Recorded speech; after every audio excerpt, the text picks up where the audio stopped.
Épître aux Romains, chapitre 1. De la part de Paul, serviteur de Jésus-Christ, appelé à être apôtre, mis à part pour annoncer l'Évangile de Dieu. Cet Évangile, Dieu l'avait promis auparavant par ses prophètes dans les Saintes Écritures. Il concerne son Fils, qui, en tant qu'homme, est né de la descendance de David, et qui, du point de vue de l'Esprit Saint, a été déclaré Fils de Dieu, avec puissance par sa résurrection. Jésus-Christ, notre Seigneur.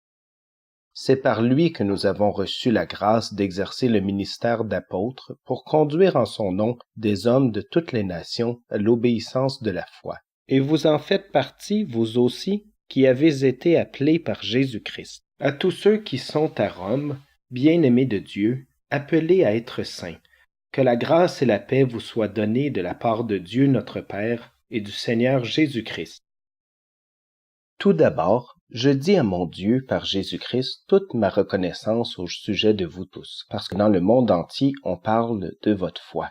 Dieu que je sers de tout mon cœur en annonçant l'Évangile de son Fils, m'est témoin que je fais sans cesse mention de vous dans mes prières. Constamment je lui demande d'avoir enfin, dans le cadre de sa volonté, le bonheur d'aller chez vous. Je désire en effet vous voir pour vous communiquer un don spirituel, afin que vous soyez affermis.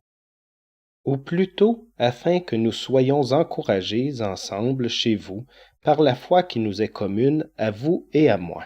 Je ne veux pas que vous ignoriez, frères et sœurs, que j'ai souvent formé le projet d'aller vous voir afin de récolter du fruit parmi vous, tout comme parmi les autres nations. Mais j'en ai été empêché jusqu'ici.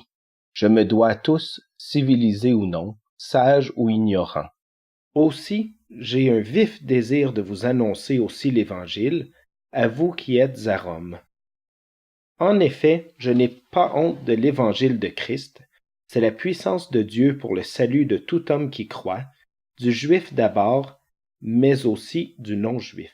En effet, c'est l'Évangile qui révèle la justice de Dieu par la foi et pour la foi, comme cela est écrit, le juste vivra par la foi.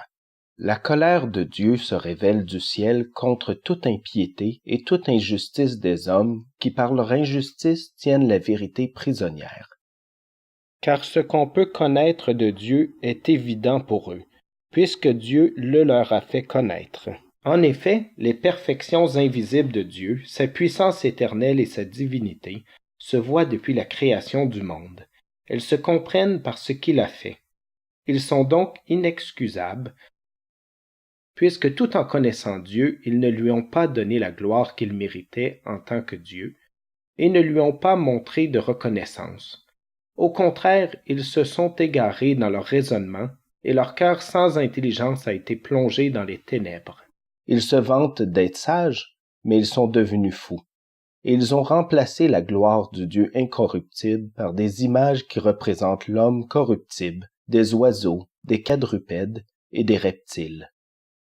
C'est pourquoi Dieu les a livrés à l'impureté par les désirs de leur cœur, de sorte qu'ils déshonorent eux-mêmes leur propre corps, eux qui ont remplacé la vérité de Dieu par le mensonge, et qui ont adoré et servi la créature au lieu du Créateur qui est béni éternellement. Amen.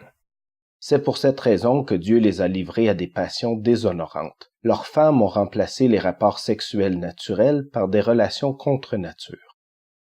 De même, les hommes ont abandonné les rapports naturels avec la femme et se sont enflammés dans leurs désirs les uns pour les autres. Ils ont commis homme avec homme des actes scandaleux et ont reçu en eux-mêmes le salaire que méritait leur égarement. Comme ils n'ont pas jugé bon de connaître Dieu, Dieu les a livrés à leur intelligence déréglée, de sorte qu'ils commettent des actes indignes. Ils sont remplis de toutes sortes d'injustices, d'immoralité sexuelle, de méchanceté, de soif de posséder et de mal. Leur être est plein d'envie, de meurtre, de querelles, de ruses, de fraude et de perversité.